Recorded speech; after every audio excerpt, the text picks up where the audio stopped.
I joined EXA about 4 years ago. Started off as Information Governance Administrator. I was just fresh out of university, so that was quite fun. Doing psychology, so completely different. Then moved on to IG Officer when I got my qualifications in lead auditing for 9001 and 27001.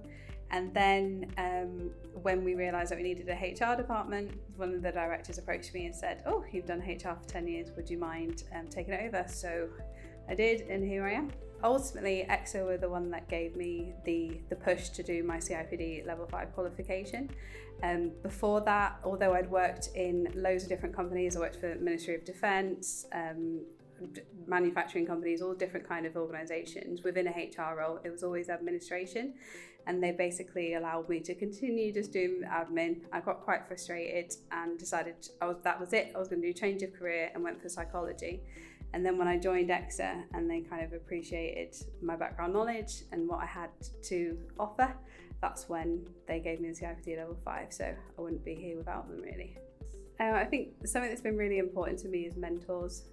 So I've had quite a few mentors all the way throughout my life, and especially within this role in different areas like academic and then obviously internally to the business. So I think you need that mentor in your life and your professional career to lean on and to bounce ideas off and to really get that confidence to move forward. But I think again, that's something that comes down, it can be difficult for women to have confidence. So it's knowing that whatever you have to say and what you're bringing to the table is actually meaningful and worth something, and to stand your ground. 100% my mum. I know it sounds really cliche, but she was a military wife. So my dad carried on moving around the world for every 2 years, and she had us to look after, the three of us. So pick up and change and adapt every 2 years. She wore so many hats, did so many jobs. She was also a fearless Irish woman who grew up in London, so you can imagine the kind of personality that she instilled in me in terms of confidence.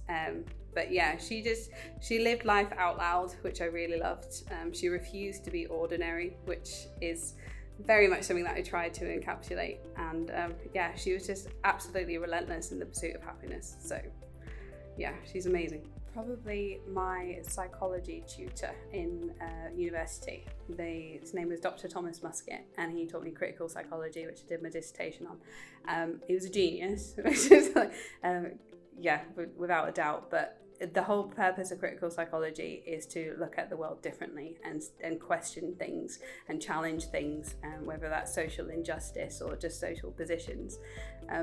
I was inspired by what I covered in that course, and because I went to uni later in life, I was like 24 when I started, and all the kind of frustrations that I had before that in terms of the work environment and things like that just made sense. And it allowed me to become a better HR practitioner because I saw people differently and I understood them differently, and I wanted to communicate with them differently.